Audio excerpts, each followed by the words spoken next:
Hello, everyone, and welcome to Seminar 4 in our Nova Forum seminar for this year, which we're calling Utopia, Future Hopes and Catholic Imagination. And as you know, our session today is Imagining the Polis, Reordering Community with 2 sessions.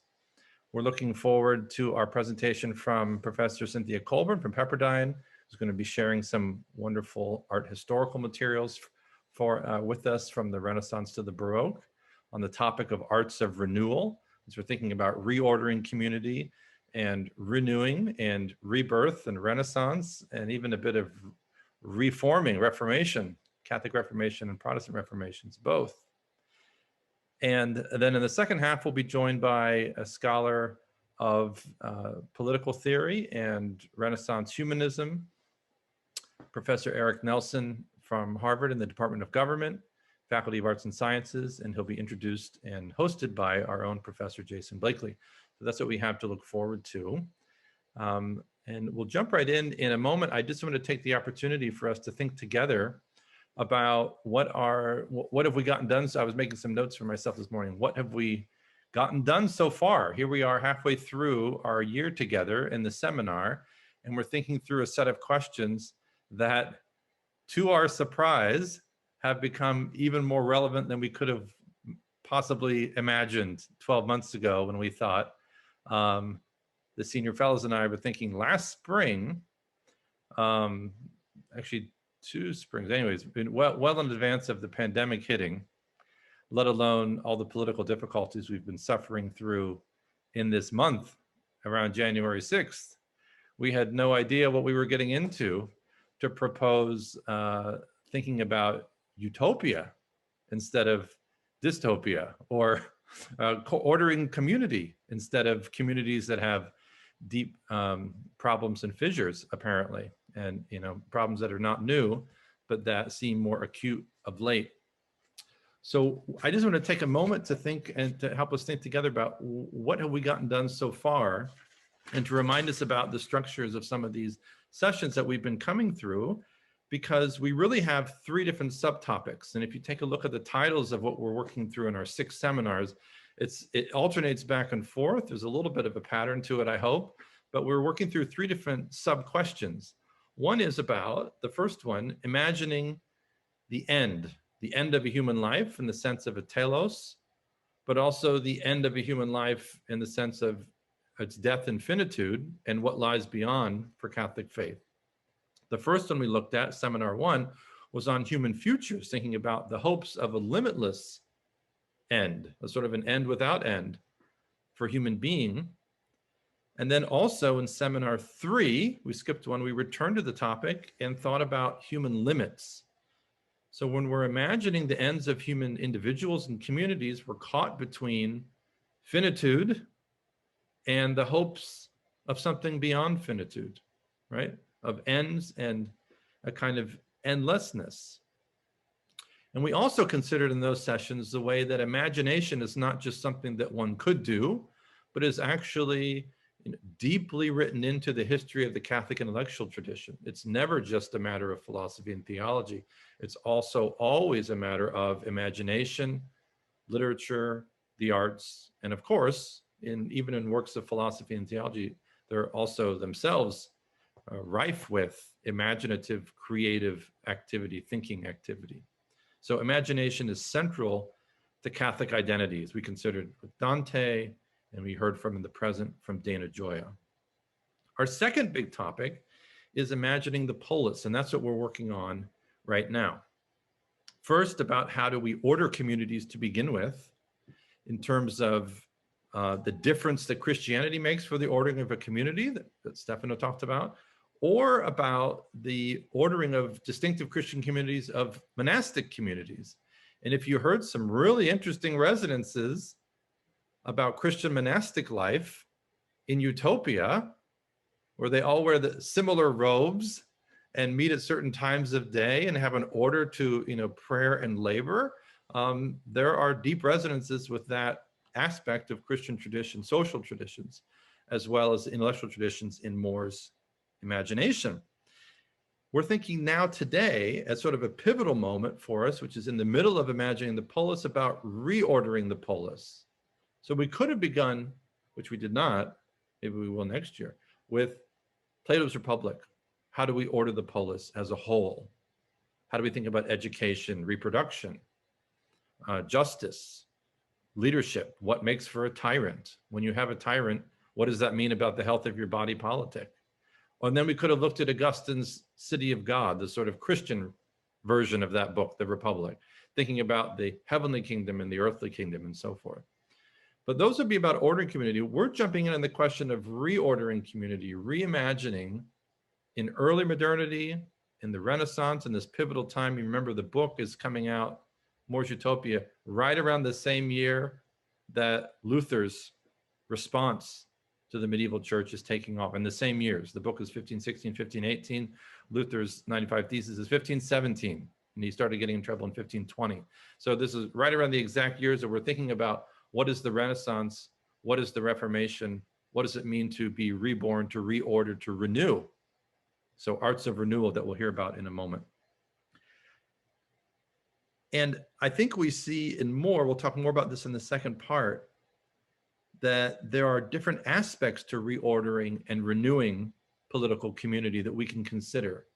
And More is a powerful voice because of the way he brings together a literary imagination.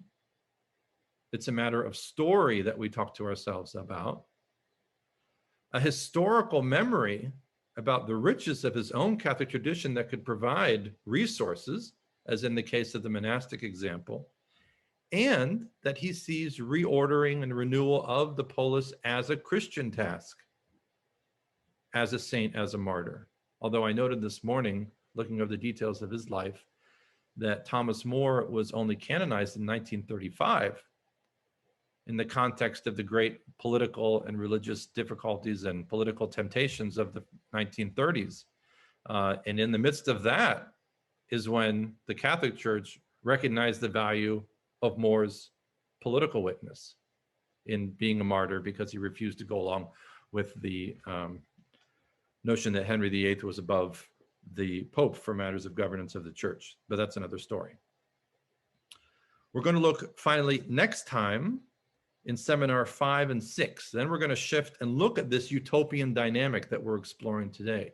A utopian dynamic, I think of it as a push and pull, right? So if one tension was on human finitude versus human hope, this tension is now fantasy, the imaginative, creative part of utopian literary enterprises or philosophical and theological enterprises, the fantastic, the imaginative on the one side, and on the other side, the way that that operates as social critique.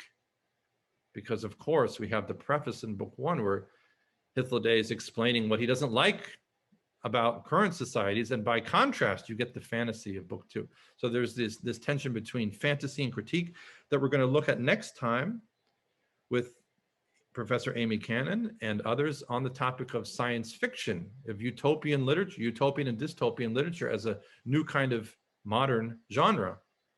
And lastly, on the tension between fantasy and critique, imagination, bold utopian hopes, and the real world when we think about this in the present with Professor Jason Blakely and Father Greg Boyle of Homeboy Industries in LA, a utopian commune, if there is one, in Los Angeles.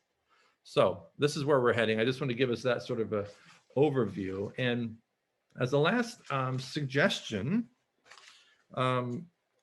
just keep in mind that we have not just Plato's Republic and not just maybe Augustine's City of God as important works that are milestones there, but beginning with More, we see what becomes itself a strand, a 500-year-old strand of the Catholic intellectual tradition of a Christian utopianism as one option among many to put together politics and theology and the imagination. It's not synonymous with the Catholic, there's many, many options on the table, but one of these strands is one initiated in large part by Thomas More with this work. And I would suggest that in addition to that, we could think about people like Martin Luther King, Dr. Martin Luther King Jr., Dorothy Day, and perhaps even Pope Francis, who does take up in some ways this utopian strain, of saying that what people tell you is the real world is sometimes actually a matter of indifference to suffering and an unwillingness to imagine something much broader with the kind of boldness that Catholic teaching would suggest about those human ends and the ends in God that we looked at the beginning. And so we maybe should include things like the most recent encyclical Fratelli Tutti or Laudato Si, or I would especially suggest, if this interests you, to go look up online, Querida Amazonia, the beloved Amazon, which is a utopian document. I mean, that much is a matter of fact. He talks about the necessity to dream, and even the whole work is structured by a series of dreams. So this notion of utopia and Catholic hope is especially, I would say, pressing today, not just because of the current Pope and his own directions of teaching, but because I think we're seeing, and who would have guessed that the Biden inaugural address would have included a reference to Augustine's City of God, but there it did. And in this sort of situation, I think one of the lessons I'm thinking about, at least, and this is just my opinions, but about there is a danger of false optimism and too much hope, but it can also be a temptation to be too pessimistic and to have a too dystopian view of the world that can lead itself toward short-term thinking, hasty compromises, ill thought out judgments, actions motivated more out of fear and a sort of, concern to consolidate power, or to an individualism that withdraws outside of the care for the neighbor. All of these are equal dangers on the dystopian side. I think that's part of the wisdom that Pope Francis has to offer in Fratelli Tutti, that the need to move beyond a sort of so-called realism or pessimism or skepticism into something more hopeful, which is difficult, but moves outward toward the neighbor. Okay. With that as some preface, let's take a moment for maybe just a few minutes of conversation about where we're heading at this sort of bird's eye view, since we are at a fulcrum point, and then we'll hand over the reins of the conversation to Professor Colburn. Thoughts about where we are in our narrative and the way I laid out, or anything to share at all about? We've had a lot of food for thought, haven't we, over the past few months, not just the experience of where are we as a society during a pandemic and social, chasms that we know are getting worse by virtue of that, or maybe being exposed in a new way, as Pope Francis has suggested, by virtue of that. And then, of course, the many things to discuss about the events of the last few weeks in our national life. But the floor is open.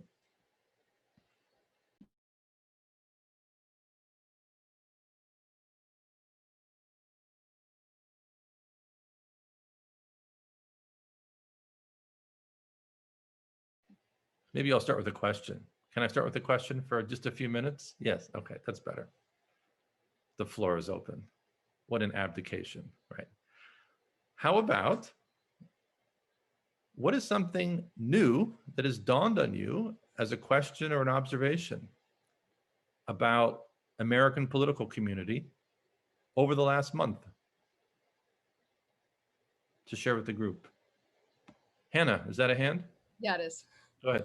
Oh, I hope I'm not breaking out. I think what's kind of been the most interesting about like this whole transitional period between one administration to the other has been this sort of cataclysmic, like juxtaposition of utter chaos with the end of something that was scary for a lot of people, and like the immediate, within 13 14 days, the immediate like journey into something that all of a sudden is like, there's just so much more language of hope being used with this administration. And of course it's so weird to have a Catholic president, just in terms of like I'm like, oh, I'm like, we're speaking the same language, which is really funny. I'm like, oh my God, the Augustine quote and things like that. But I think it's been such a like such an epic like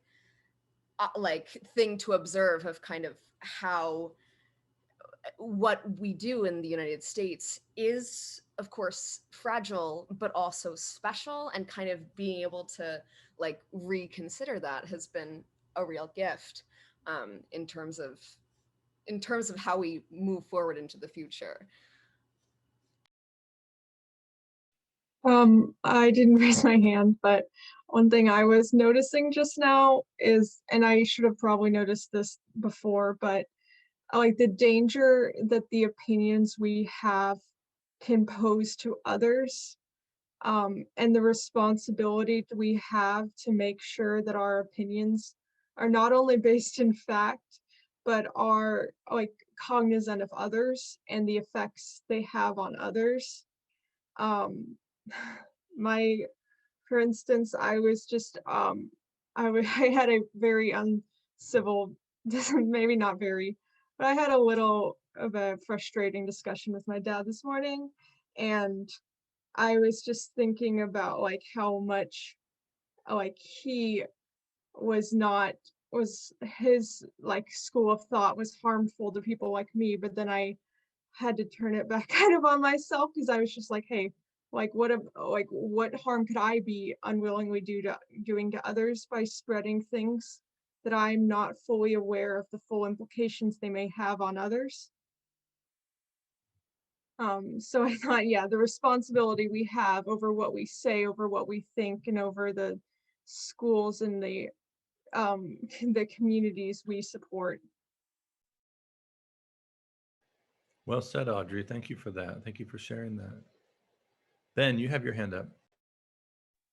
Yeah, I've been thinking a lot about American isolation, um, as it pertains to the work in to Moore's writing. We talked about this in our little luncheon, about how we, in general, are very separated, that we don't have a collective imagination, and that now particularly, and I've been noticing since January 6th, moments in my life where, because I am currently alone, I'm having strong negative reactions to things, and that the importance of um, that utopia is less about the particulars of reordering, but the way that we can then interact with others in that ordering. That's a great point. And I love the emphasis on affect, right? On our sort of immediate responses of the passions or the emotions, which are both foregrounded in the kind of education the utopians receive, and is very, right at the surface, our effective response and how it happens in dialogue in Fratelli Tutti, in the Pope's most recent social teachings, about learning to feel in communion with community with others. I think there were another hand.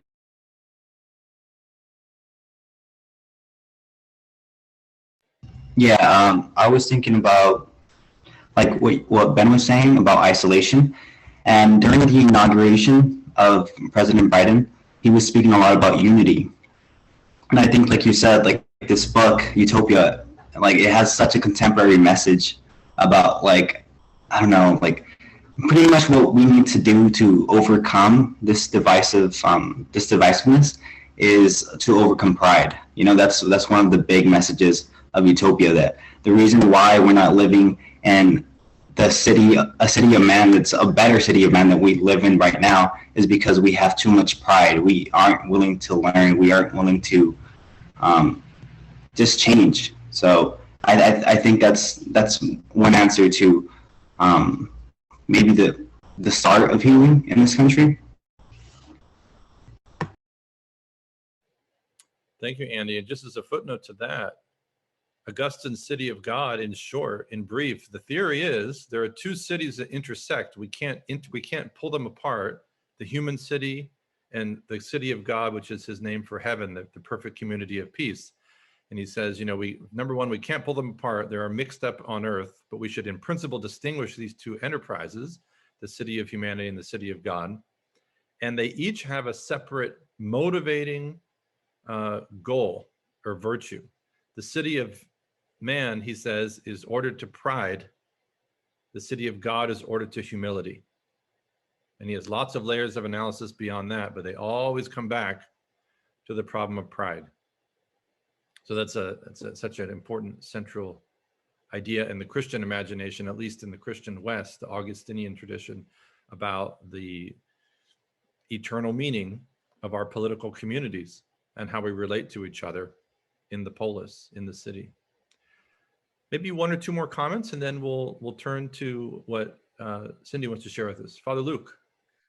Just to note that if you study American history carefully, I think you'll find that the myth of unanimity is really mythological. In fact, the country has always been extremely sharply divided, but there's been an expectation of a kind of a level of discourse, a kind of a level of civility in terms of how you interact with people with whom you fundamentally disagree that allows things to move forward. And I think it's precisely this question of pride or arrogance or the right to say something as if only I am correct is the real thing that's broken down, not so much differences of opinion. I mean, again, look back to the founding of the nation, look back to the 19th century. When have we ever been truly united? We've managed to work together. And oftentimes in times of war, especially, we've had a common vision.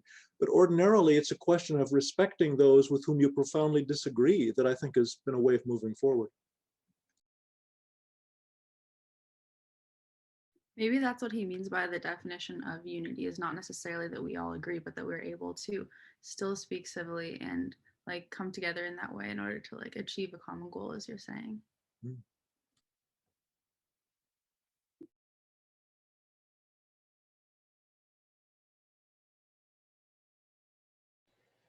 Any other observations or questions to share with the group? Sometimes, especially in the humanities, you know, we move from answer to question instead of the other way around. Or as a teacher of mine said, we throw a party and then we don't clean up, right? We just like to ask, we generate questions. Questions are the fruits of what we're trying to do. Unlike in some of the sciences, it goes the other way around, of course. Other questions to pool for the group before we move on.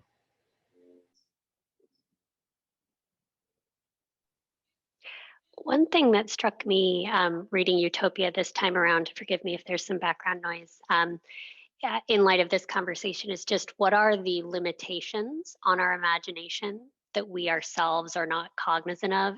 It strikes me again that Utopia is a transcendent text for a lot of reasons and seems so prescient and so forward thinking. And yet there are things like the presumption of slavery and the presumption of pretty severe corporal punishment that was very much of its own time, things that are given. And so even as Moore was able to call into question things that, you know, and again, looking to religious orders for things like holding things in common, right? It strikes me that even in our own time, even with our most sort of hopeful imaginations, we may in fact have blinders on that limit our imagination of what's possible. And that's something that I'm really reflecting on in this time.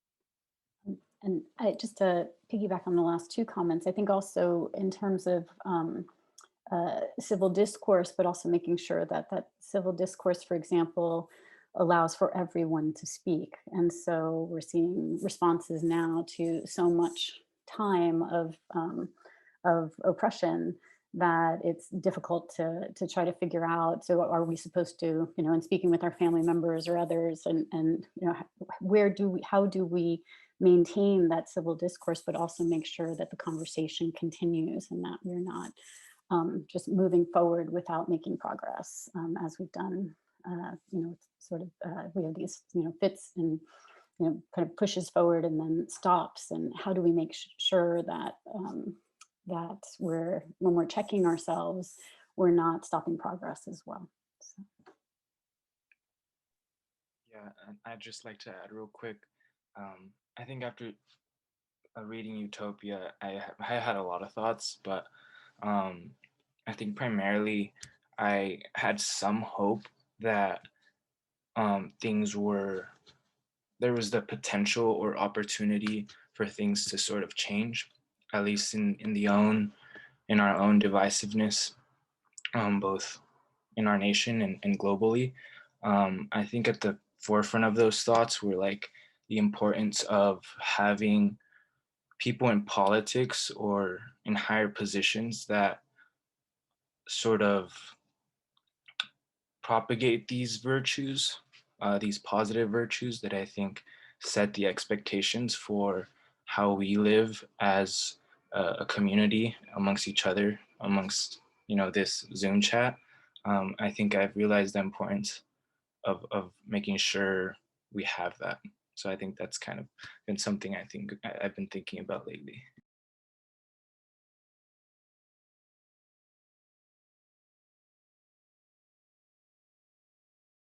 Thank you, Daniel. Well, maybe that's a great conversation that we're just starting, and we can all at least use our imaginations that we would ideally be continuing them over a lunch or some bagels or donuts or something like that in person that we cannot do, but that we look forward to doing as soon as possible. But with that, let's pass over to Professor Colburn and the presentation she has to share with us of some art historical images. I know, at least for me, that was one of the highlights of our first half, was seeing these, being able to think with our eyes and see the paintings and the art that Professor Keene, Professor Colburn share with us in Seminar 3. So we're going to continue that now, and we're just nudging a little forward from Middle Ages to Renaissance to Baroque, and with a new topic. So with that, I'll hand it over to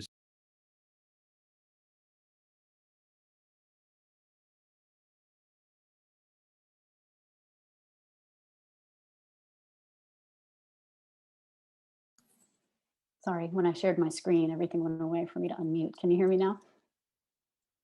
Yes, just fine. And you can all see my screen. Yes. Great. Let me get this into a... Do you want to do the slideshow? Yes, I'm about trying to do that. I have to move a few things around so that I can, because I travel a lot with my computer, I have the tiniest computer on the planet. And so, which has not been very nice for Zoom, I have to say. It's time to, I just got, I said, please, I just want the smallest thing ever. So I'm really happy to be here with you all today and to talk a little bit about the arts of renewal, Renaissance and Baroque. And I think I may have hit a couple of the examples. It was hard to choose examples because there's so much material and there's such interesting periods. But I hope I hit on a few examples that are in, that sort of help with the kinds of conversations that we're having. I think I may have hit on a few. So as you've heard, Professor Keene and I left you last time with the arts of death, focusing primarily on the crucifixion and looking at several works of art from the Middle Ages to the Renaissance in their context. And so since the theme for today is imagining the polis, reordering the community, I switched gears a little bit in terms of the works of art that I chose. So I'm going to be talking about, as you heard, the arts of renewal from the High Renaissance, which begins in the late 1400s and lasts until about 1530. And then give a little bit of time for discussion after that.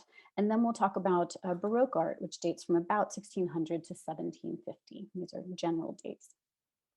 And we begin with the High Renaissance also to bridge our discussion from last time, as well as because Thomas More's Utopia was written during this period, right? So as I said, the Renaissance, High Renaissance starts in about 1490s and goes until about 1530.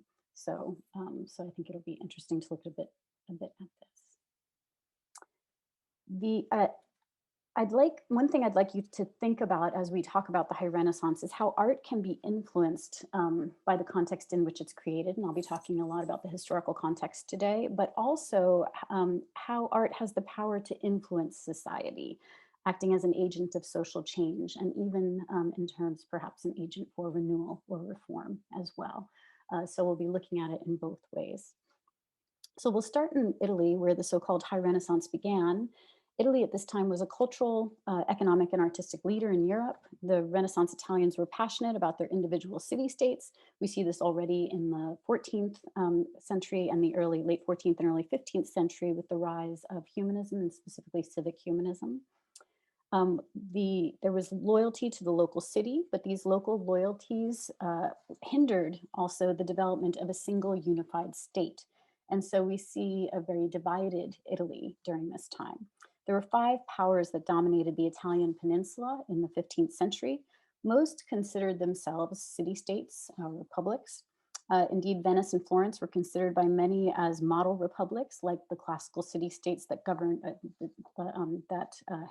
were governed in part by their citizens. Although, and I'm very much oversimplifying here, we could talk a lot about Athens, for example, in terms of its role as far as which citizens were able to govern. The reality was a bit different, even though they saw themselves as republics. So for example, Florence called itself a republic. So the authority was supposed to be vested in the several councils of the state, but in reality, the Medici family, the great banking family, ruled for all intents and purposes for much of the time. Milan was also called a republic, but by the later 15th century, it was ruled by the Sforza family, who were despots, so it had a pretty harsh rule. Venice was a major trade and colonial empire. It was an international power. They had a constitution, but they were ruled by an oligarchy, so just a few rich noble families. And then the papal states also required really total obedience from its principalities. And then you have the Kingdom of Naples, south of the Papal States, which sometimes included Sicily, that was ruled by a monarch and disputed by the Aragonese and the French, and in 1435 passed to Aragon, so a kingdom in Spain. So these major Italian city-states or kingdoms then controlled the smaller areas in Italy. They all competed pretty furiously among themselves for territory using diplomacy and spies, among other means as well. So Italy was like basically a patchwork of competing powers, while much of Europe was consolidating power into larger centralized superpowers, as you can see on the map here with Spain, France, the Holy Roman Empire, and Italy very much divided. There was a balance of power that existed among these states in Italy between the 1450s and the 1490s. In other words, the period leading up to the High Renaissance, so this last part of the 15th century. And alliances during this balance of power shifted in order to maintain a more or less equal balance of power between these states. So no one area could become more powerful than another when it worked well. But in 1494, this balance of power was disrupted when the Duke of Milan asked Charles VIII of France to come to his aid against Florence and Naples. And the result was the Italian Wars. Unfortunately, the comparatively small Italian states were no match for the more powerful monarchies that had been growing throughout the rest of Europe. And so over the next half a century, the Italian wars were fought. The Italians really suffered, the Italian states suffered at the hands of the French, the Spanish, and the Habsburg armies. Indeed, the French fought with the Habsburgs over the Italian peninsula for about 65 years, ending with the defeat of the French. So you have this long period of war, which is the backdrop for the High Renaissance, as we'll be continuing to talk about. And so this is just a very brief historical backdrop to give you some background as we enter into the High Renaissance period of art. So the High Renaissance was a very short period of time, from about 1490 to about 1530. Some people put it at 1520 with the death of Raphael, others 1527 with the sack of Rome by the French. And it's known as a period known for a handful of artistic personalities and their creations. The most well-known among them are Leonardo da Vinci, Michelangelo, and Raphael from Italy, but of course there are others throughout Europe as well. The artist during this period is now seen as genius, really, with some level of divine inspiration. And what we see during this period is a shift and maybe an increased emphasis on certain traits that began in the earlier part of the 1400s, but they come into much sharper focus during this period. So the artistic endeavors of the time have often actually been compared to 5th century Athens under Pericles, where there was impending war. The underdogs are Italy versus the great European powers. And this forms the backdrop to the artistic boom, with actually an emphasis on images of humanity, really heroic images of humanity. So these are just a few terms that I might be mentioning. So we see that order and harmony rule all compositions in architecture. This is surprising given the complete lack of political order in Italy at the time.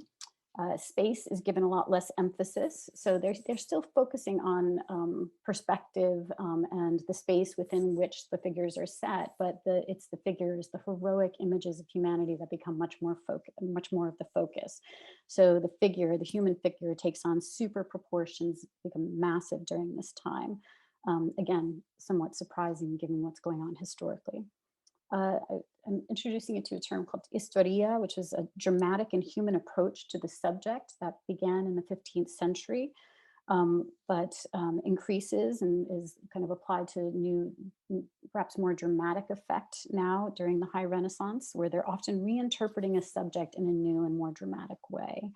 Relievo, which is modeling with light, as opposed to modeling with light and dark.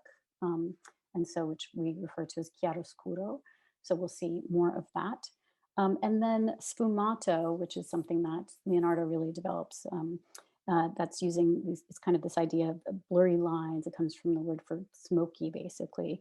And so you're integrating the figure into the space and using these subtleties of shading in this very soft and subtle way. So the High Renaissance art originated really with Leonardo da Vinci. And so I'm going to start with him in order to then get us to the work of art that I want to talk about, I think is a bit more relevant to our discussion today. So Leonardo was born in the small town of Vinci, about 20 miles west of Florence. He was innovative on many levels, a true Renaissance man known for painting, sculpting, architecture, engineering, military science, botany, anatomy, geology, geography, hydraulics, aerodynamics, and optics. So we all, like, I think my 13-year-old definitely wants to be like Leonardo da Vinci, but it creates messes all over my house in every space all of the time. So my mom's here right now from New York, and she's just beside herself. She doesn't know what to do with it. So. He believed that art and science were very intimately interrelated. And so he focused on the study of anatomy as well as the psychological elements of humans. In 1481, Leonardo moved to Milan and he worked in Milan for Duke Ludovico Sforza, the Sforza family. And interestingly, in a letter to the Duke, he refers to himself as an engineer of military weapons and only lastly lists himself as a painter and a sculptor. I'm going to read you a quote. He says, "And in short, according to the variety of cases, I can contrive various and endless means of offense and defense. In time of peace, I believe I can give perfect satisfaction and to the equal of any other in architecture and the composition of buildings, public and private, and in guiding water from one place to another. I can carry out sculpture in marble, bronze, or clay, and also I can do in painting whatever may be done, as well as any other, be he whom he may."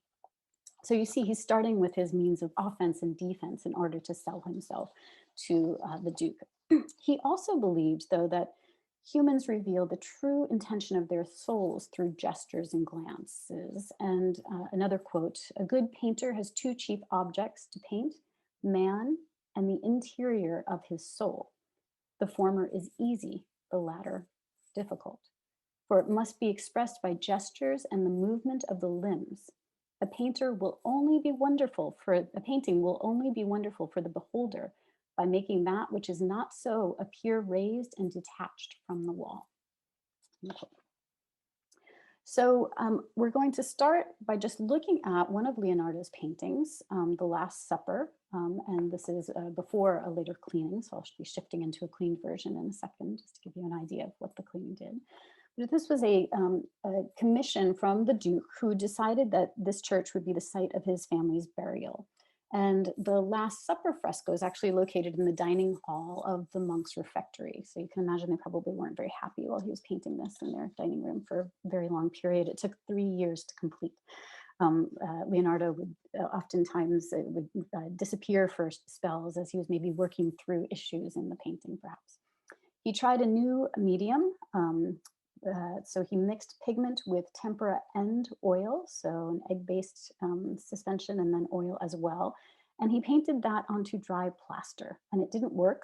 It started flaking within a few years of its completion, and that's why you can see it's not in the best of shape here. There was a 20-year restoration of the painting completed in 1999. Here you can see it in its setting in the refectory, which is why it's so incredible to see this work, because it's still in its original location. But do know if you go to Italy, you should make a reservation well in advance of going, months and months in advance of going. So he also experimented with a new type of presentation of the subject. And so we see that the innovations that he developed here become very characteristic of the High Renaissance, some of those innovations that I mentioned to you earlier.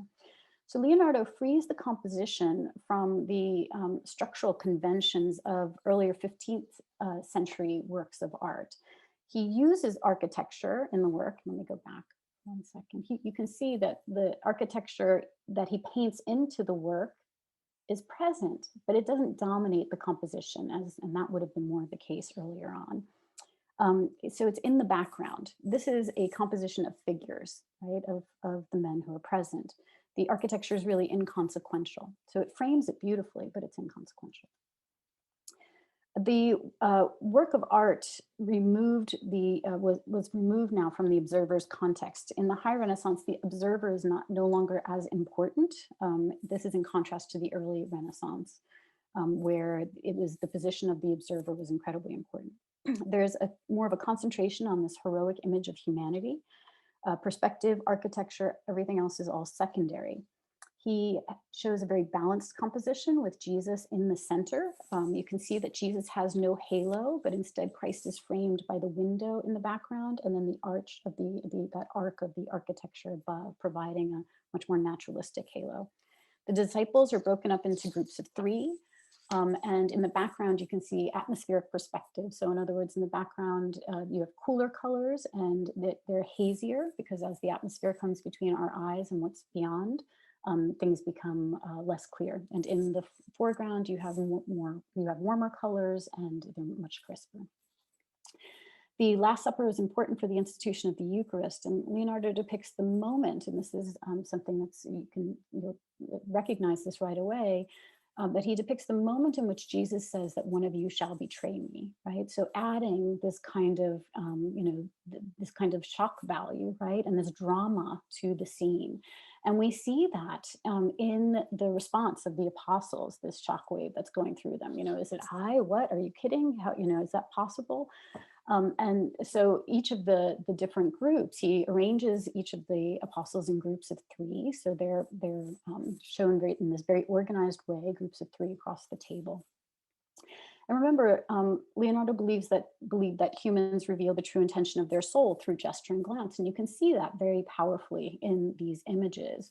But if you compare the apostles and their response to Jesus, he is shown with this complete inner calm. So you see this distinction, this sort of earthly response and this heavenly response to what is going to happen. So it's a psychological study. And this type of work goes back to Giotto, such as in his Lamentation from the Scrivani Chapel that we looked at when I last spoke in Padova. This is very characteristic of Renaissance works. And if you can try to make out Judas, if you look at the composition, Judas is actually the one person whose face is shown in shadow, and he is reaching for the unblessed bread. So before this, so he's on the right side of Christ, so our left. So before this, Judas was always shown on the other side of the table, but Leonardo changes this up and puts him on the same side of the table, but singles him out by placing him in shadow.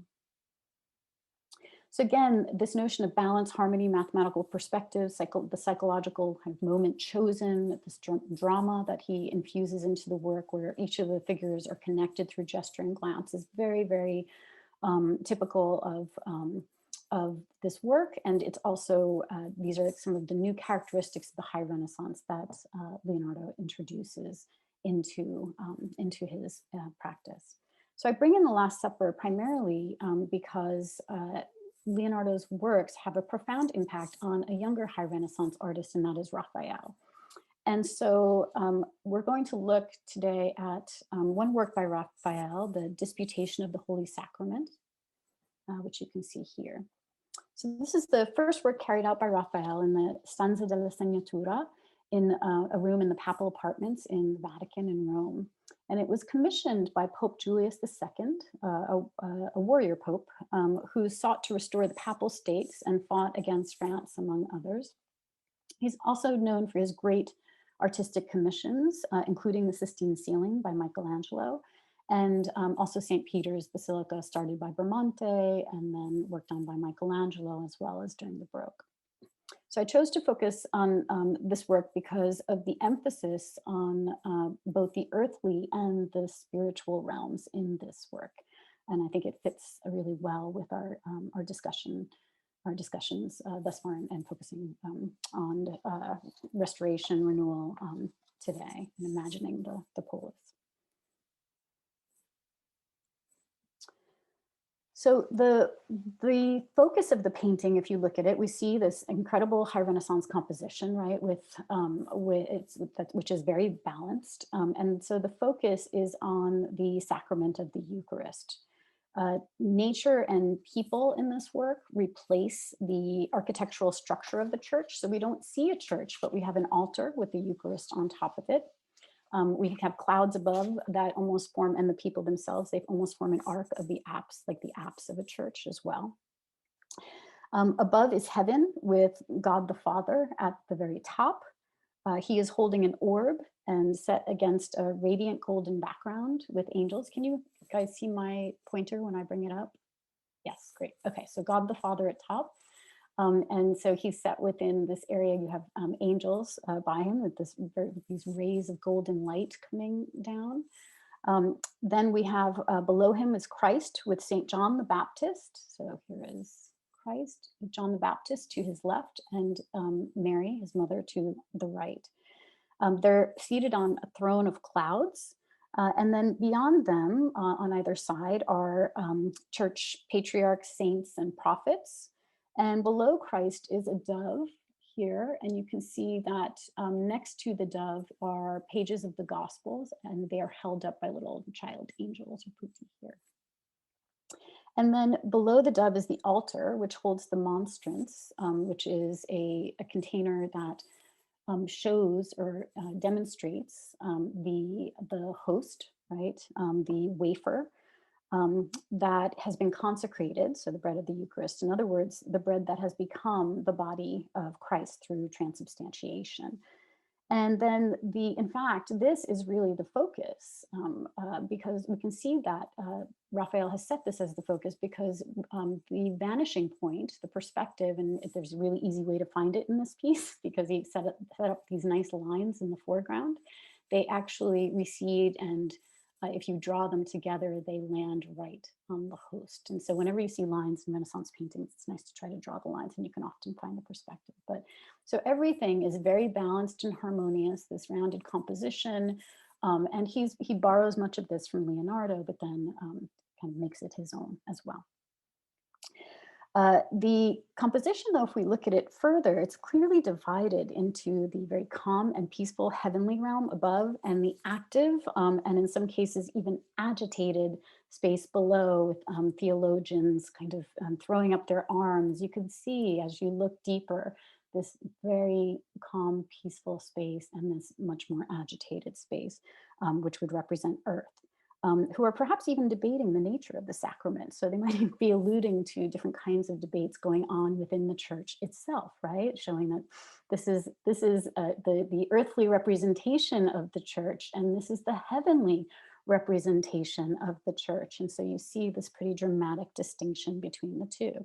And in fact, above the composition, which you can't see, is the enthroned allegorical figure of theology. And so, so again, suggesting that that's what we're seeing here, this kind of distinction. And so what we're seeing, and let me show you the detail here. And we get to see these details are really quite beautiful. So the monstrance here with the wafer inside. And then here's one person's attempt to label all of the different figures, which I think is really interesting. And this detail brings out the calmness above and the much more active nature of everyone below as well. And so we see you have this powerful distinction between the radiant and yet peaceful calm of heaven, right, with its gold and, you know, this bright white and the, you know, rays of gold. So certainly radiant, but very calm and peaceful and serene, and as opposed to the agitation of earth. And it's this renewal comes via the spiritual in the heaven, right? It's something that is difficult even when we're trying to grasp it, and maybe even for the right reasons on earth, it's something difficult to attain.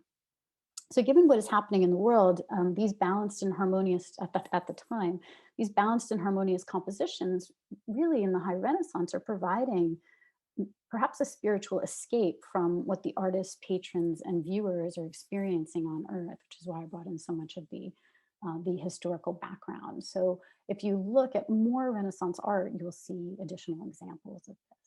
So I wanted to take a break now and then see if there are any questions and time for discussion, and then we can jump into the Baroque.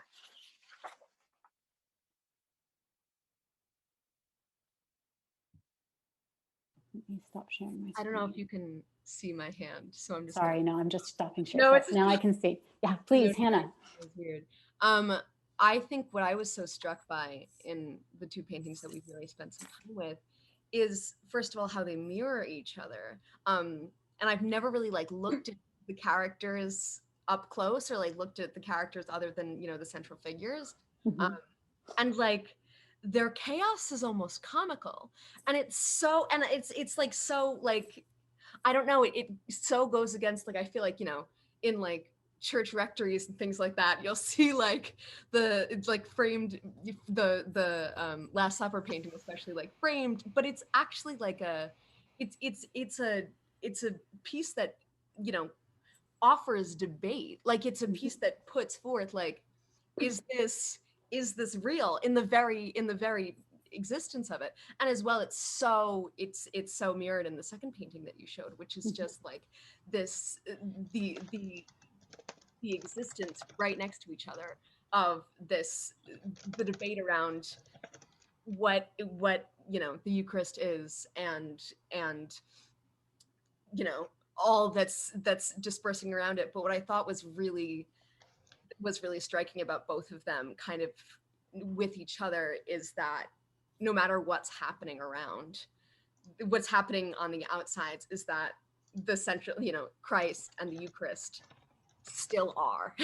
Right. No matter what people are saying about it, no matter what the sort of gestures that people are conversing, like you can sort of say whatever you want about it, but it still is, it has a presence there. It has this sort of longevity and stillness within the chaos. And I loved putting those next to each other, because I would have never really been able to focus on that. Well, I think you know, when you start looking, you hit everything right, like kind of a lot of the ideas on the head. When you start really looking deeply into these works and you understand a little bit about the context, and you start recognizing a little bit of the personality of the artist, the personality of the patron, what's going on historically, socially, but also oftentimes you have artists who are really interested in trying to bring that sense of spirituality, to bring some level of, you know, their perception of truth to the works of art. And we'll see some more of that in the Baroque. But so there's a lot going on, and you can. One thing that is a fun exercise is to take one subject, you know, Christian subject in art, and follow it through time, whether it be a crucifixion or a Last Supper. We could talk about a Last Supper that was, you know, highly problematic for the church. They had to change the title of it from Last Supper because it was too problematic and lacked decorum. And so, so I think you can see a lot of that there. Yeah, that's great. Thank you, Hannah. Any other comments or questions? Cindy, this is maybe even more narrow than a theme, but I had never consciously noticed Christ's halo in the Last Supper being architectural and natural rather than depicted. And I dropped it in the chat, but it made me think of the Our Lady of the Angels in downtown Los Angeles, right? Where the Madonna has a negative space around her head, where if you're standing underneath, you see the sky, right? And so that's architectural and natural as well. So I was just curious when you were talking about, and there's been a great conversation in the chat about sort of hope and action, and you talked about these peaceful paintings being in some ways an escape from the time, and yet it also feels like Renaissance art is perhaps more than the art that came before, situated in time and place, architecturally and even naturally, right, pastorally. So I'm just curious if you are aware of that, you know, that being an artistic theme over time, because that's so fascinating to me. Yeah, I mean, I think when you see, for example, we have this shift into even more of an emphasis on humanism, right? So the disappearance of the halo, for example, really grounds you in time, because it wouldn't be naturalistic, and so you want this to be truly naturalistic and focus more on these amazing heroic bodies and the figure as the individual. And so we're seeing that much more so during this. So it's both responding very much to its time, but also, given what is happening in Italy in that moment, it certainly is a form of escapism. So I'm not sure if I answered your question, Amy. I think yeah, Andy. Yeah, I just kind of found it interesting that you were saying that one of the characteristics of high Renaissance was that the wouldn't matter as much, and they weren't part of the picture. But also, like you also said that it just makes it seem like also like they had an active participation, like Leonardo da Vinci's in the Last Supper that you just talked about. You said like they had to, like the viewer has to like kind of figure out who is who, you know, who is Judas. You have, it's like actively participating and like discerning who betrayed Jesus. So it's also like, so what is it? Are they participating or are they not participating? Yeah. So the distinction is, during the High Renaissance, earlier on, the works would be placed very much focusing on the position of the viewer, how the viewer would see it specifically, but now it was okay for these figures to dominate. And so it's more of an issue of how they are representing the images. But that doesn't mean that the viewer is not engaged and you know, trying to figure it out, right?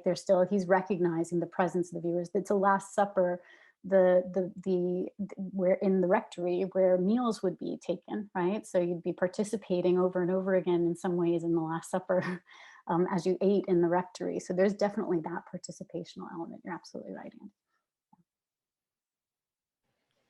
That actually answered the question that I had, which is the setting, that it's the Last Supper in a dining hall. And I was going to ask, kind of, to what degree does that invite you into the painting? Does this function more as like escapism or as kind of a meditation that's really haunting?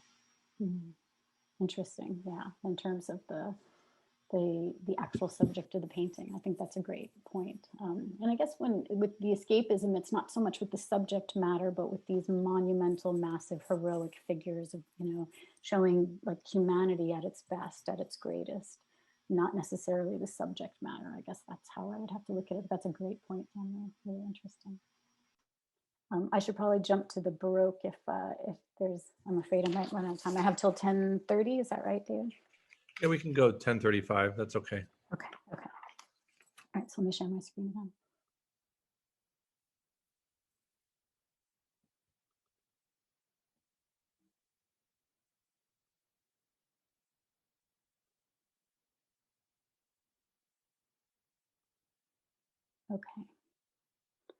Okay, so we're going to, one of the things that I'm going to talk a little bit about today is the incarnation of Christ as well, and how Christ's incarnation posed great challenges for artists over time. So how do you capture the physical earthly body of Christ and the spiritual or heavenly body of Christ? And we see in the Renaissance, with its focus on humanism, and especially the High Renaissance, the idea was to create these heroic images of humanity, and therefore often Christ. But with the Protestant Reformation, which was set off really in 1517, and the subsequent Catholic or Counter-Reformation, things start to change.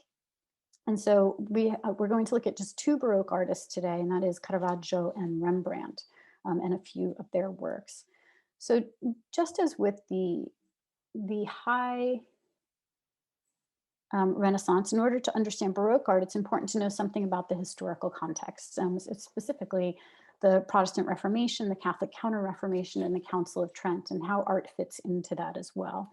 And so the Catholic Reformation or Counter-Reformation began under Pope Paul III in 1534 as a response to the Protestant Reformation. So I'm just showing you here a map of Europe that shows the different different religious focuses of each of the different regions. And here's a portrait of Pope Paul III for you to look at.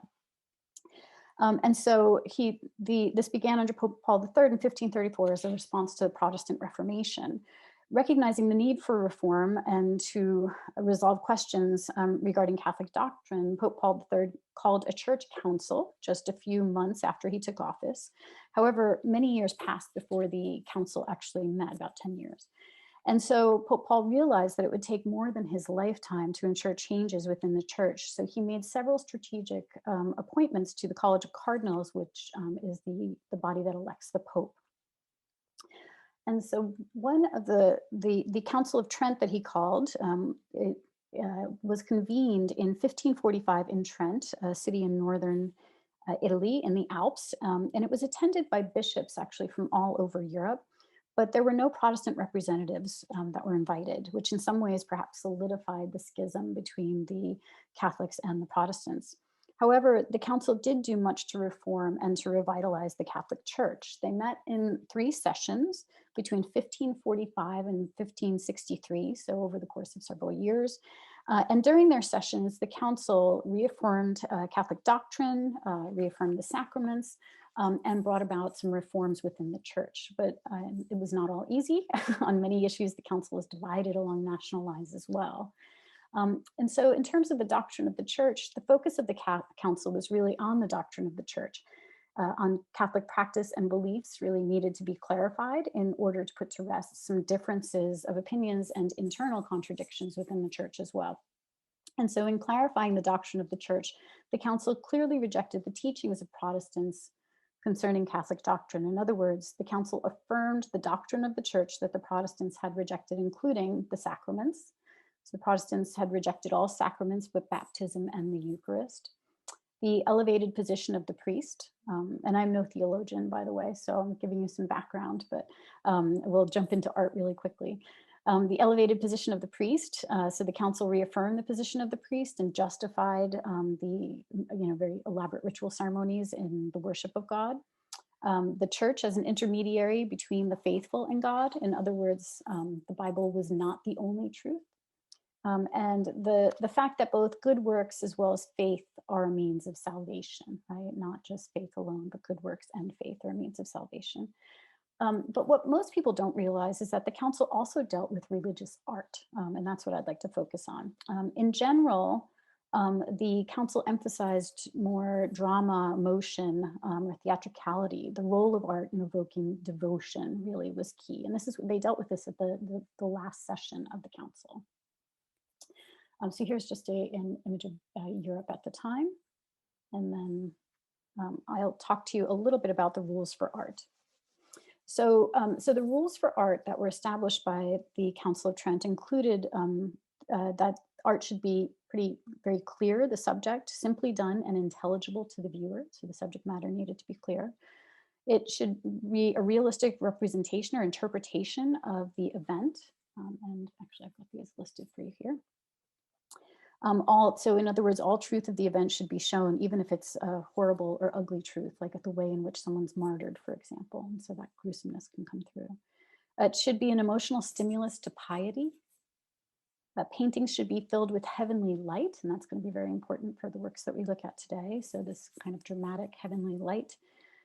They should be proper. So in other words, they should have decorum, but decorum kind of continued to be questioned during the time. What is decorum? What's appropriate and what's not appropriate? All saints should have their attributes and halos. This is a part of the clarity of the subject, right? And everything pagan must be eliminated. So a lot of what you saw developed during the Renaissance, and specifically during the High Renaissance, really ends up being kind of shut down a little bit by these principles. So now Figures need to be instantly recognizable. A halo needs to be present. You need to be able to understand the subject matter. And so this is taking place in the later 1500s, but it's not until the Baroque, which lasts from about 1600 to 1750, that we see these Tridentine principles really upheld more clearly in art. And so we're going to look at just two artists, as I mentioned, Caravaggio and Rembrandt. And we'll start with Caravaggio. He was an interesting personality. We won't dwell too much on his personality. That's usually the focus of discussions of him. He lived to about 37. He was often in trouble with the law. He even killed someone in Rome during a fight and had to leave Rome, but he continued to work. And his style, though, as you can see from this work very clearly, rejects the classical ideals that had been brought into the Renaissance. That comes through quite clearly. And so this is the conversion of St. Paul. So Paul was a Jew before he became a Christian. His name was Saul. And he was a rabid persecutor of Christians. He was on his way to Damascus on a mission to persecute Christians when on the road near Damascus at noon, a bright light lit up the sky. Saul falls off his horse, as you can see here, and he is blinded.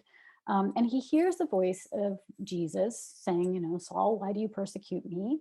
And so Jesus instructs him to continue to Damascus, where he would be told what to do. He's blind for 3 days until one of the disciples touches him and his sight is restored. And so he becomes the Apostle Paul.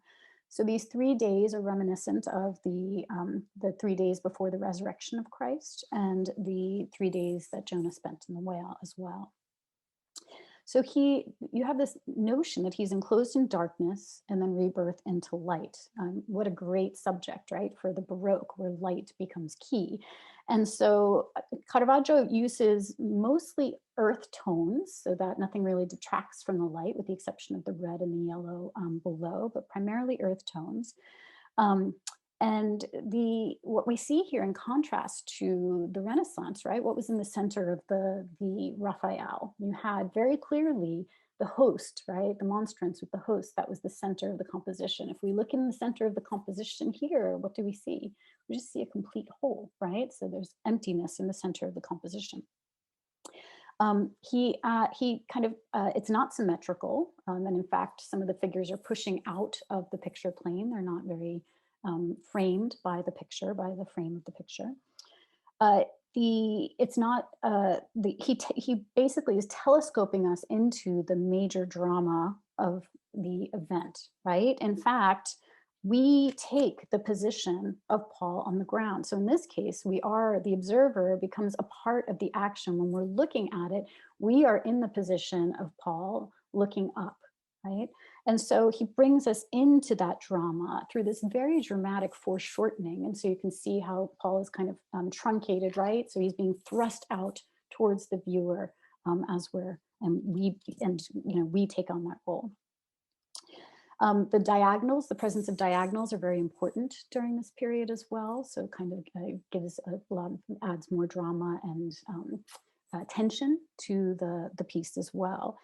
And so the idea is that Saul is blinded and blind to Christianity. But then you have this idea of renewal, right? This presence where he's blinded, but then he's renewed. So Saul becomes Paul. And we see how Caravaggio addresses this through this heavenly light, but in the hands of Caravaggio, it's a spotlight, right? It's not a gentle light that dissolves the figures or anything. It's not emerging gently. It is a spotlight, like in Hollywood, just like bam, coming out onto the picture plane. So very theatrical. And this is what we refer to as tenebrism, this kind of extreme spotlight effect. The background is this blank kind of black nowhere.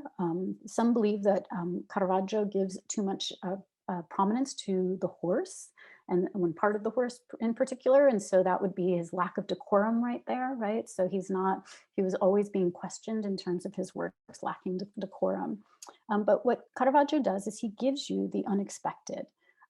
His works are also seen to lack decorum because he used, like the attendant, for example, is a simple person. He would use people from the streets of Rome would be his models. They would even act as a model for Christ or the Virgin, for example. And so that was sometimes problematic, depending upon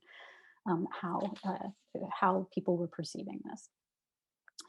But Caravaggio's real teacher was nature, right? He's looking, he's studying, he's looking at the humanity around him, and that's what he's bringing into the work. And so we can get, really involved in Paul. And if you set this against the historical backdrop, you have a art right now is kind of a tool for renewal within the context of the church, right? So it's a shift away from humanism, but a different kind of humanity is being represented, something that is much more real, much more present in the current moment.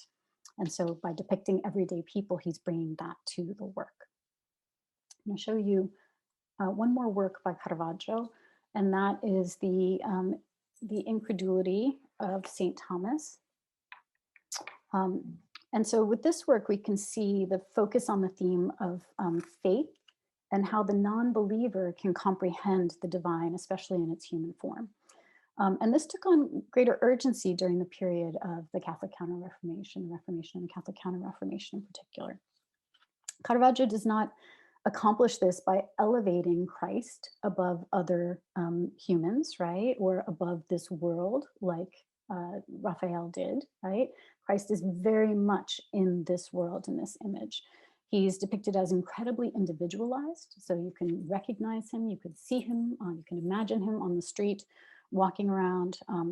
As in his other works, he's painting a real human being with a real identity. And he's clearly working from a model.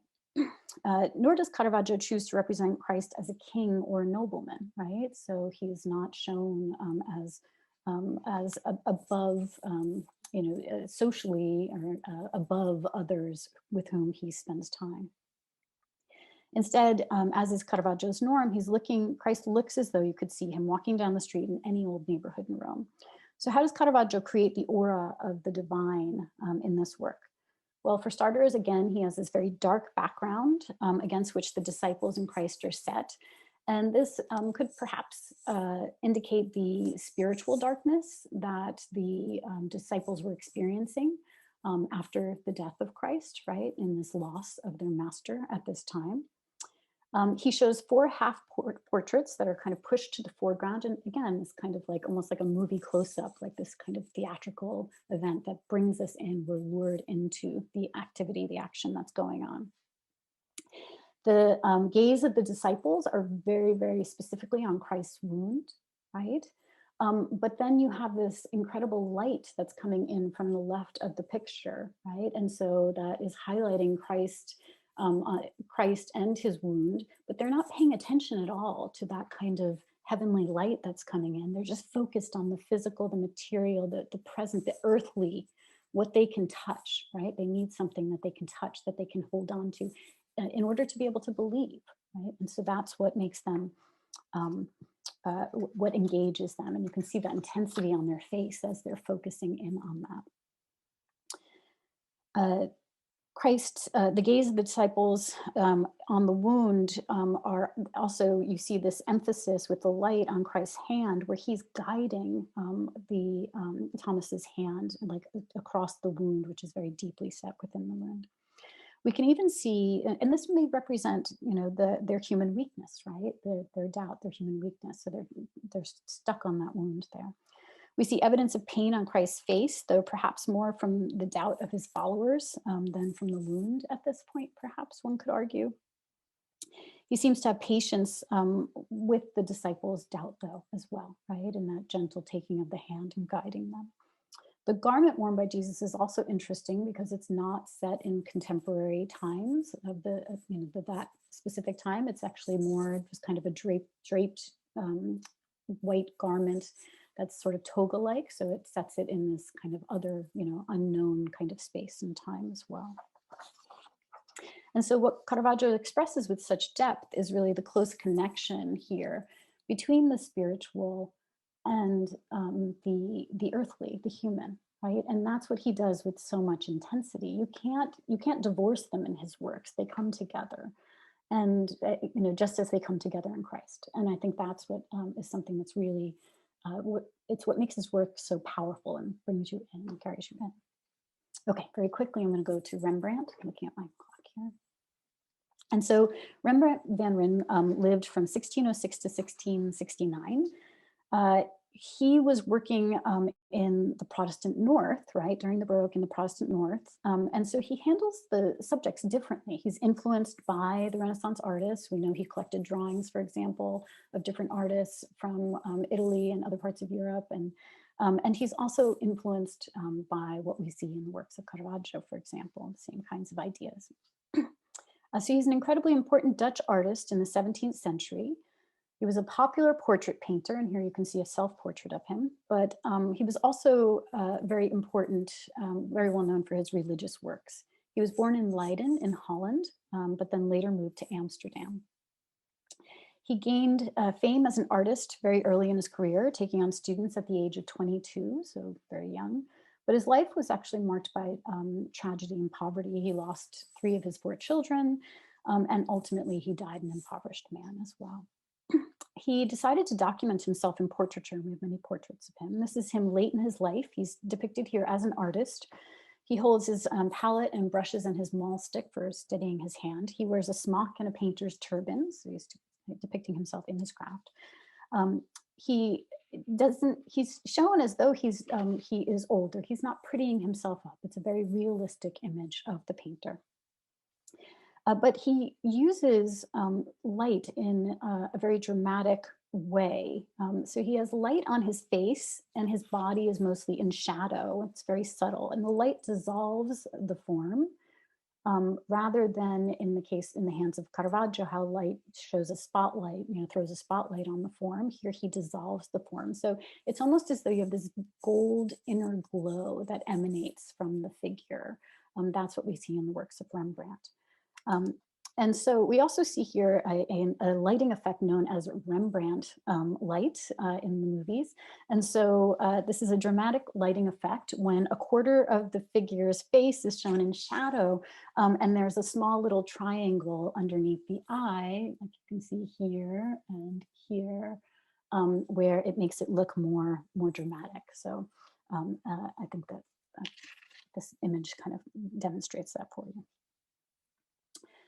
But I want to turn to some of his religious works. And so, as I mentioned, Rembrandt was well known for his religious paintings. His father was a member of the Dutch Reformed Church in which he was raised, but his mother was Catholic. And also Holland, where he was born, was very open. So even though it was primarily Protestant, it was very open at this time to other faiths as well. And so when we look at this work, what's interesting is to see how it might compare, I think, to a work by Caravaggio, right? How does it compare to an Italian Baroque work of art? We seem to see a bit more humility, perhaps, in the subject and the way in which it's depicted. Here we have the prodigal son on his knees, embraced by his father. So he has this opportunity, this chance at renewal in this case. His father shows mercy and forgiveness in a very moving and gentle way. But if we look at the way Rembrandt uses light in this, it's also really interesting. So he lights the father and the son, but the witnesses are veiled in shadow. Again, this is a very subtle light. It's a light that emanates from, kind of dissolves figures instead of throwing a really strong spotlight on them. And so it's a very moving work. And in fact, Rembrandt was someone who was very involved with reading the Bible quite regularly and was interested in the stories within the Bible. And that comes across in some ways in how he represents them. Rembrandt often chose to paint Jesus in interaction with his disciples, showing the human relationship between them. But he also seeks to show the spirituality in Jesus. Sorry, I was just showing you this as a comparison. And so, so we see some really interesting an interesting kind of juxtaposition in his paintings, interested in the human side of Jesus, but also the spiritual side of Jesus. And how do you marry that together in your paintings? He actually spent a lifetime depicting Christ. And there was a really interesting exhibition in 2011 at the Louvre. And I think you can find some information about it online on images of Christ. And his approach changed over time. This is an early example of Christ, of an image of Christ. This is Rembrandt's The Pilgrims at Emmaus. And here we can't see Christ's face at all, right? So you see the response, the face of those reacting to Christ at this moment when he is showing himself as divine, right? You see this divine light and the shock on the other's face, but we don't see Christ at all. And so he's in a very earthly setting with this intense heavenly light. But as we move forward in time, I'm going to go kind of quickly, in these later works, we start to see the face of Christ. And Rembrandt actually, as someone who focuses a lot on portraits, really spends a lot of time on the face of Christ in these works. He didn't choose to depict a heroic image of Christ, as did his contemporary Peter Paul Rubens, but rather a more ordinary image of an individualized Christ, right? We don't see, muscular, heroic images of Christ, but these works of figures that are much more, perhaps more truthful to what he was looking to paint, a more truthful image of Christ. He, as I said, read the Bible and knew the stories well. And so here the focus is once again on light, both natural and divine light. So you have light which emanates from Christ, and then light coming from the left side of the painting as well. It is subtle, unlike Caravaggio's use of a spotlight effect in his painting, where the light is almost dissolving the figures again.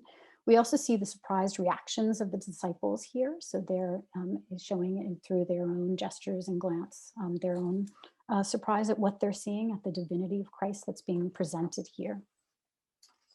And you see the setting also is somewhat like a church, right? We kind of have almost like an apse behind Christ. And so it's the architecture of like an early Christian basilica, for example. And then I just wanted to close with a couple of other images. This is an image that Rembrandt painted. He painted different portraits. And he painted portraits of members of the Jewish community at the same time that he was working on portraits of Christ. And so it seems that it's possible that Rembrandt may have been painting actually images. It seems he's certainly painting from life, right? He's using models, but he may have been choosing to paint images of men from the Jewish community as a representation of Christ in order to get to that truth. And so again, you can see how his light dissolves the figures, very gentle, but these very realistic works that focus, as we move on in time, focus really on emotion, the emotion of Christ. And then finally, I wanted to show you the image of the resurrected Christ. So what we're seeing here are these works that combine a sense of deep spirituality, but also with deep humanity and realism and emotion that resonate, I think, pretty powerfully with the audiences when you see them. And it makes a big difference also when you see them in person. So we're seeing a reimagination of the church, a reordering of priorities, and we're seeing the role of art in that, right? So art is demonstrating, there is a statement of this is what the art should look like at this time, but then also how do we reimagine these works, and what impact can these works then have on a renewed or a reformed church at the time? So the visual is very powerful. Art's a tangible pathway in some ways to a reformed church. Okay, stop there, sorry. We might have time for one or two questions or comments. Sorry, everyone. Oh, that's great. No, those are remarkable pictures. Responses, questions, comments, just for a minute or two, and then we'll take a good break before coming back for session 2.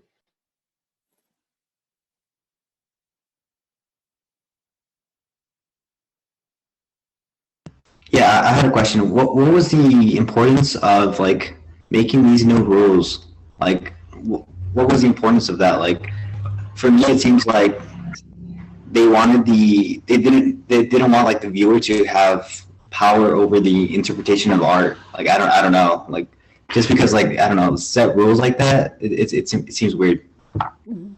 Well, I think there was some concern, right? With the Protestant Reformation, you could see the concern of the church, perhaps that the independence and the humanism of the Renaissance could have led to people's desire to break away from the church, to have their own kind of agency in making decisions. And so in some ways, you have a shift away from what we were seeing in the Renaissance, but I think that ship had sailed to some extent. So you were still going to have humanistic works, but also the desire to inspire devotion. I think that was a much bigger point. So the hope to create works of art that would really inspire devotion and remind people of why the Catholic the church in Rome and the Catholic tradition was important, like to reaffirm the importance of ritual, to affirm the importance of art when some of the new Protestant traditions were iconoclastic, right? So it didn't support imagery in the churches. So I think it made sense to speak about art, and art is powerful, right? It teaches, it does a lot of different things.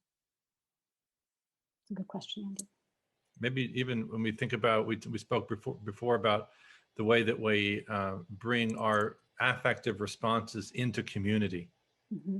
And if there was a drive in Protestant Christianity to make the affective response privatized, the counter movement in the Trent was to try to maintain the link between the visual and affect, and to keep it communal, right?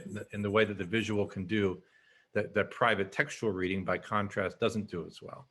Yeah, and then the sensory experience of the ritual, right? So with smell, sight, these were all a big, really important part of the church. Thank you so much, Cindy, Professor Colburn, for that. Thank you. I'm sorry we didn't have enough time for questions. Apologies. Well, I'm really delighted too that we have the wherewithal to go back and look at those, because I know we all want to spend more time with some of those images that are just speak very powerfully. The Raphael, those Rembrandt ones of Christ, just fantastic. Let's do our virtual applause for Professor Colburn first, as we've learned to do. And we'll take a 10-minute break. Let's come back at 10:45 sharp, about 8 or 9 minutes, so that we have time for our last hour and a quarter with our guest. And I'm going to pause the video here, but you can put yourselves on mute, and we'll see you at 10:45.